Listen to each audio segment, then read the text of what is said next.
Hello everyone, আসসালামু আলাইকুম। সারা রাত বৃষ্টি হয়েছে, ইভেন সকাল থেকেও বৃষ্টি হচ্ছে।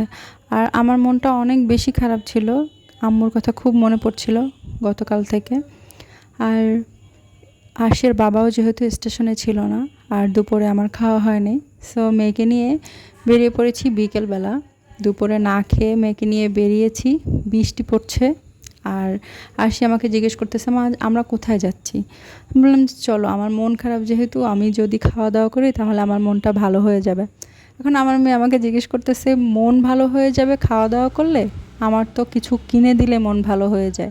আমি আবার ওকে বললাম যে, কি কিনে দিলে তোমার মন ভালো হয়ে যায়? ও বলে যে, আমি তো চকলেট খাই না, তুমি যদি আমাকে একটু কোনো খেলনা কিনে দাও তাহলে আমার মন ভালো হয়ে যায়। আর তুমি কেমন মানুষ যে তুমি খেলেই তোমার মনটা ভালো হয়ে যায়? সো আমরা দুজনে রিক্সায় বসে এই কথা বলতে বলতে একটা রেস্টুরেন্টে চলে আসছি। আর এখানে বিরিয়ানিটা আমার মোটামুটি ভালো লাগে, ম্যাক্সিমাম টাইম এখানে আসি, এখানে খাওয়া হয়। অ্যান্ড যেহেতু আমি বিকেলবেলা আসছি, আমি বাসমতির যেই কাচ্চিটা ছিল সেটা পাইনি, আমি চিনি গুঁড়া চালের যে কাচ্চিটা সেটা পেয়েছিলাম। আর দেরি না করে সেটাই অর্ডার দিয়ে দিয়েছি। আর আরশি আমাকে বলতেছে যে, মা এখন কি কেউ বিকেলবেলা ভাত খায়? আমি বলছি, আমি ভাত খাচ্ছি না, আমি কাচ্চি খাচ্ছি। বলে, কাচ্চি খেলেই তোমার মন ভালো হয়ে যাবে? এটা নিয়ে আমি আর আরশি হাসাহাসি করতেছিলাম। আর অ্যাটলিস্ট আমার খাবারটা চলে আসছে।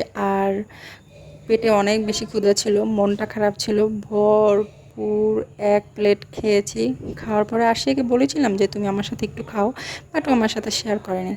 দেন বাসায় চলে আসছিলাম, বাসায় এসে রাতের জন্য মগজ রান্না করেছিলাম। আমার মেয়ের মগজ খুবই পছন্দ, আর সেটা আমি বেশি করে পেঁয়াজ দিয়ে, একটু কাঁচামরিচ দিয়ে ঝাল ঝাল করে মগজটা রান্না করেছিলাম। আর এটা আশিয়ার খুব খুব খুব পছন্দ। অ্যান্ড এই তো, আমার ভিডিওগুলো যদি আপনাদের ভালো লাগে, আমার ভিডিওগুলো সবাই লাইক, কমেন্ট অ্যান্ড শেয়ার করে দেবেন। সো আল্লাহ হাফেজ।